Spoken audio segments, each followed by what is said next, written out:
Let me start by asking you to think about the major innovations of the last 500 years. When I ask folks this question, I get lots of great answers.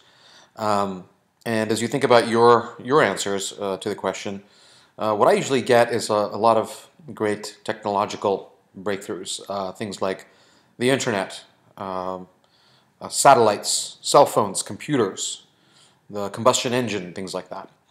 And in fact, all of those things are correct. They're all major innovations that have happened in the last few hundred years. All of those are actually children of one major innovation, one of three major innovations that I want to point out in this talk. That happened in the 1500s. Now, in the 1500s, up to that point, we humans believed that objects of different weights fall at different rates. It seemed like an obvious thing. Aristotle had, in fact, made that claim back in the day, and everyone believed and took it on faith that that was correct. Well, here comes a guy named Galileo who devised a simple experiment. He said, "Why don't we test if this is actually true?" So he devises an experiment. He gets some metal and wooden balls, goes up to the Leaning Tower of Pisa, and drops those balls from the Leaning Tower of Pisa. And lo and behold, he finds that, in fact, objects of different weights fall at the same rate, unlike Aristotle's claim. Now, what Galileo did was a number of other experiments too around this issue, as well as many, many others. But what he did was he invented the scientific method. And that scientific method, which is you make a hypothesis, you devise an experiment, you test it, and depending on what the facts show you as you look at it, either your hypothesis is confirmed or you have to change it, and then you devise a new experiment. That has been running for 500 plus years, and the scientific method is what we've been using to understand the world around us. Now, why was this such a huge moment for us? Because it moved us from an authority-based system of trying to understand the world to a process-based system. We were relying on authorities like Aristotle or the church or other folks to tell us how things were, and Galileo says, no, we can actually just run this process called the scientific method, and we can understand new things about the world. And so this major innovation is actually to do with the first house of our human existence, which is how do we understand phenomenon? How do we understand the world around us? What's really awesome about it is you can just apply the scientific method over and over and over again. And in the area of gravity, where we had Galileo start us off with this new understanding, then Newton comes along and devises the laws of gravity. Einstein comes along and adds new insights. Stephen Hawking comes along, and so on and so forth. The beauty of applying the scientific method is you can take any phenomena and you can continue to study it, and you will get new insights and new understanding about that phenomena. In fact, we continue to do that to the modern day. We've uncovered many of the major laws of the universe by applying the scientific method, and that's what has actually given us all the great technology that we all know and enjoy. So let's take this analogy now, moving from authority to process, and now let's consider the two other innovations and the two other houses in which we have made these innovations. The second innovation from authority to process happened in the late 1700s. It happened in the area of rights. The way that we would get our rights before was through a king. Kings would be the ones that would guarantee or not guarantee or decide arbitrarily what rights we all had. So the king one day had a good day and you could live. The next day didn't like you so much, off with your head. It was completely based on the authority and whim of the king. Well, here come the Americans, the founders of the United States, and they not only say we don't want King George III as our king, but then they start to work on a process by which we can continually negotiate rights. And what they did, it took them about 27 years, was they invented democracy. And the democratic process, once they had proven it out, has been running in the U.S. for 200 plus years and many, many other countries for different amounts of time. And it gives us, again, a process by which we can negotiate rights amongst ourselves, the rights of individuals, the rights of states, the rights of any entity in our society. It took actually, as I said, 27 years to design the process of democracy, this process-based system of rights. We went from King George III and the Declaration of Independence, which happened in 1776, and then we went to the America 1.0, which, if you think back to your history books, when you think about what was the first organizing document that organized the United States, it was not the Constitution. The first document was something called the Articles of Confederation. This was adopted in 1777 and didn't have a very long life. It, in fact, died at 1789. What happened was that they tried this first attempt at a process-based solution, and it failed. Well, the beauty was that there were people like James Madison who believed that he understood what the problem was. And he said, look, we've gotten rid of this king and King George III, but we also got rid of this strong central government. We've got to bring that back. Many people in 1789, when Madison was there proposing his ideas, said, hey, why don't we just, make Washington king? He's a great guy. We've got our independence, and the king model has been working for thousands of years. Why don't we just use that? And it was beautiful that people like Madison said, no, let's reconvene in Philadelphia. I think I have a way to get around this issue. And what Madison does by introducing the Constitution is takes the first thing that had happened in the Articles, which was establishing the legislature, and adds the second branch of government, which is the executive branch of government.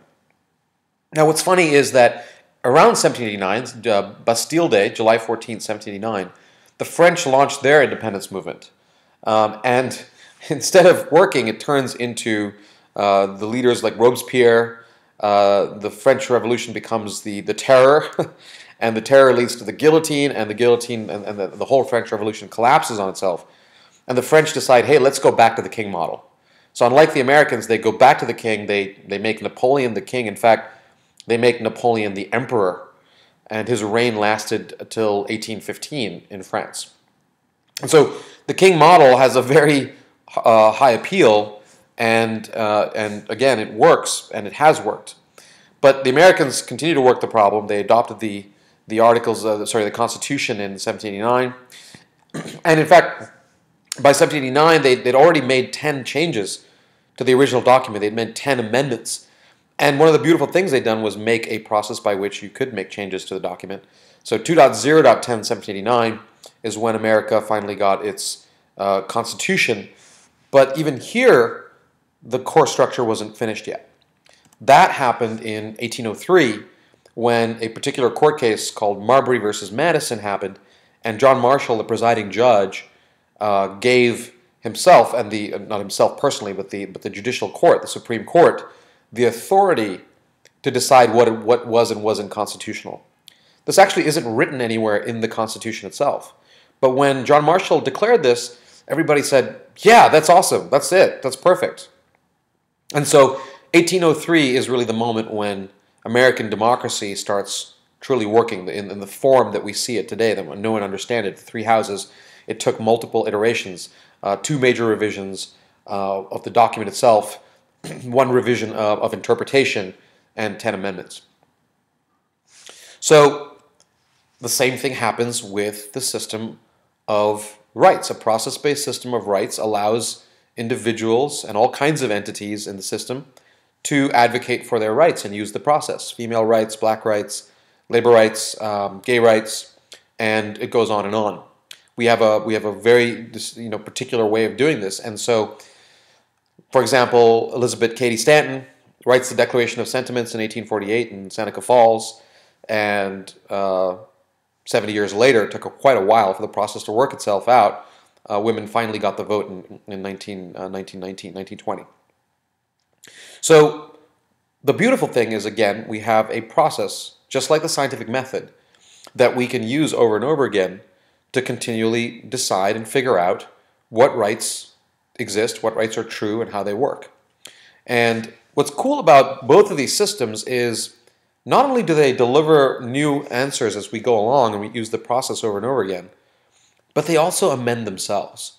So in democracy, as I mentioned, we have this wonderful mechanism called the amendment process, which allows us to amend the Constitution. We've done that 27 times in American democracy. But we also have this proviso to reconvene in Philadelphia and write the third Constitution for a third constitutional convention. They thought that far ahead that they realized, wait, if we can amend the process itself, then the process can continue to get better. The scientific method is no different. There are many different models of the scientific method, different discussions about the classical versus pragmatic scientific method, deductive versus inductive ways of getting there, and those kinds of dialogues continue to this day. Religion has played always a very unique role. I think of it as the bootstrap. It helps us get going in these areas when we didn't have good answers, either alternative authority-based systems or process-based systems. So in the case of the scientific method, Galileo had to really, he got into trouble with the church because the church had up to that point been the dominant source of understanding phenomena. The church deemed that the earth was the center of the world because God made us in his image and God made humans at the center, and therefore it had to be that the earth was the center. And when Galileo looked at the evidence and saw that it looked like the sun was the center and wrote a book about it, he was put under house arrest. But of course, at that point, it was too late. The using religion or an authority like the church as a way to understand the world around us is not going to have any chance against the scientific method, which works so much better. So, and the same thing with rights. Henry VIII did the same thing, where he took over the rights from, or the power, gave himself the power to be the head of the Church of England when the Roman Catholic Church wouldn't give him the annulment that he sought from his first marriage. And so, while Henry VIII didn't create a process-based system, he took the authority away from the church. So, religion has played this important role, and also not necessarily given up its role or ability to be in this process. So let's think about the third house now. So we've got phenomenon, understanding phenomena. We've got rights, harnessing rights. Negotiating rights. What is our third area of our human existence that also became a process? It'd be in the area of resources. How do we get the stuff we need to live our lives? How do we get the food, shelter, clothing, goods, services, and so on and so forth? Well, the authority-based system the previous one was mercantilism, colonialism. America was a colony. The way that countries gained wealth was they just took over other countries. They'd take their armies over and take over your stuff, take over your gold, launch their navies, and that's how wealth was increased. Well, here comes Adam Smith in 1776 writing The Wealth of Nations. Alexander Hamilton was the key founder of the United States, who wanted to see a process-based system of resources. He believed that instead of being based on land and slave ownership, that the economy should be based on human capital, the ability for any individual to participate, to provide goods and services that were necessary, and to consume other goods and services to move it forward. Alexander Hamilton grew up in the Caribbean and was a bastard child and had to work at the age of 12 at the ship, so he saw commerce. He saw that was a better way to approach the economy. Just like the other two houses, before we go forward to the other two, the evolution of the capitalist house, it's important to note that in the resource house, communism was a 20th century test to the process-based system, and in every single example of communism, which always became an authority-based system of resources, communism has failed miserably to deliver anything close to the wealth and value that the process-based system of capitalism has created. And so all of those tests have been defeated in the 20th century.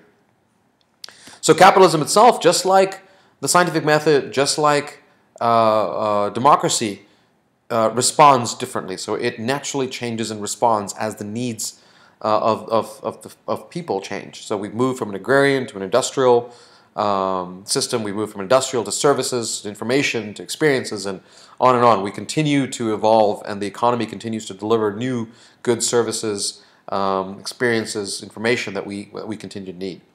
And the evolution of capitalism also continues apace, just like with the other two houses. So we used to use something called the gold standard up till the 1950s, and then we got rid of that because it just wasn't a very effective method for capturing the value in a given economy. We've evolved the way we've had central banks and how those work. And then we've got Silicon Valley, which is the exclamation point in the journey of that resource game, where they have figured out how to create incredible amounts of value in very, very short amounts of time by the very unique model of capitalism that they follow in Silicon Valley. So what are the implications now for these different houses and the process-based systems for societies? Well, those societies that are unwilling or are not ready to adopt process-based systems will be left behind. They will not experience the kinds of understanding and phenomena, the rights that people have, and the unlocking of resources that process-based systems are going to deliver. India is a great example in this. In 1947, when they got their independence, they adopted democracy as a parliamentary form of democracy, not American democracy, but still a democratic form, and that has been working from the 1947 to the present day. But then they adopted socialism, a very much the same way as the Soviet model. At the time in the 40s, it wasn't clear that capitalism was going to defeat the authority-based system of communism. And so they thought the government should run the economy. Well, that didn't work out so well for them. Poverty continued apace until 1991, when, brought to its knees, the Indian government finally opened up the economy, started opening up the economy. And now we've begun to see the benefits of that in the last 20 years, where India has started to really make real advances in per capita income and alleviating poverty. The same thing is true of China. China adopted free market capitalism in 1979 when they opened up the economics, special economic zones around the coastal areas. Deng Xiaoping, the leader of China at the time, while continuing to hold the communist beliefs externally, understood very well that communism had completely failed as an economic model. And therefore, without making a public claim, just quietly started making these special economic zones. And that's why we've seen China. China's been at it, unlike India, for 20 years. China's been at it for 30 years and has continued to rise up that curve. Japan is a wonderful example of a country that took on these two things, democracy and capitalism, and saw incredible benefits. They went from an almost destroyed nation after World War II to the third largest economy in the world, and continue to make progress there. So one of the things, and then you can look at places like Russia. Russia is very much like 1970 or post-revolution France, 1789 France, where they really didn't choose democracy. They didn't choose capitalism. They were forced into it when their models failed, and in a way, they're back to reconsidering: do we really want to adopt these process-based systems? And so they're going with authority-based leadership at the moment. And then the Middle East, of course, is very much caught up in the authority-based systems, for the most part, where they're either kings or religion are continue to run the politics, and all the fights that come from that are exactly what they're experiencing there. So it's interesting that because these process-based systems involve participation by individuals, there's a lot of noise, a lot of activity, a lot of failure that happens and change that happens, and that is perceived often as chaos or weakness, and it makes the authority-based systems appealing, even though those systems will just never deliver the kinds of things that process-based systems do. In the U.S., we're having a debate between two process-based systems. How do we deliver healthcare for our population? Should that be run under the right system? Should that be run under the resource system? And that's a continued debate that happens in the U.S. Now, just like societies, there are implications for the individuals. Because these systems put us at the center, It allows individuals to participate in a way that they were never able to participate in human history. The individual becomes just from a mere receiver of dictates from above to an active participant and co-creator. And so the job for the individual is to really, really understand how these systems work, and then to take full advantage of those systems to either advocate for rights, understand the world around you, and work to deepen our understanding of the world around us, and or to create value and wealth for themselves and for others. So the actual fact of this is that each of these houses depend on the individual. The individual is really, the active engagement of the individual is really, really important. It puts more responsibility on the individual. What's really cool in terms of looking at this from the last 500 years is that each of these three houses have delivered major milestones that have happened as they've run their course and worked through their issues. We've understood the fundamental laws of the universe. Not only did we understand gravity really well, we understand electromagnetism, the second major force, and then strong and weak nuclear forces. That was electromagnetism was the 1800s. 1900s was strong and weak nuclear forces. We continue to understand not just physical laws, but all kinds of things about the world around us, about ourselves, by applying the scientific method over and over again. We've achieved significant rights. With the passage of gay rights in the U.S., we've had an amazing moment here where the federal government, which in 1776 only recognized the rights of white males, now has no official prejudice against any part of its population. This is actually a pretty huge moment and a huge milestone that it has achieved. And then thirdly, in the area of resources, many countries have achieved $35,000 to $40,000 of per capita GDP, which is a kind of magical number because at that point, all of your basic needs are well taken care of if you can make that much per capita income. In fact, what they found is that happiness goes up to about $35,000 to $40,000, but it levels off after $40,000. You don't get happier because your resources are taken care of. You can consume more resources. You can consume more expensive wine or drive a fancier car, but that's a matter now not of needs, but of choice and desire. And with all of these three houses, the process continues. So there's ongoing research to be done about the laws of the universe and how things work, dark matter, dark energy.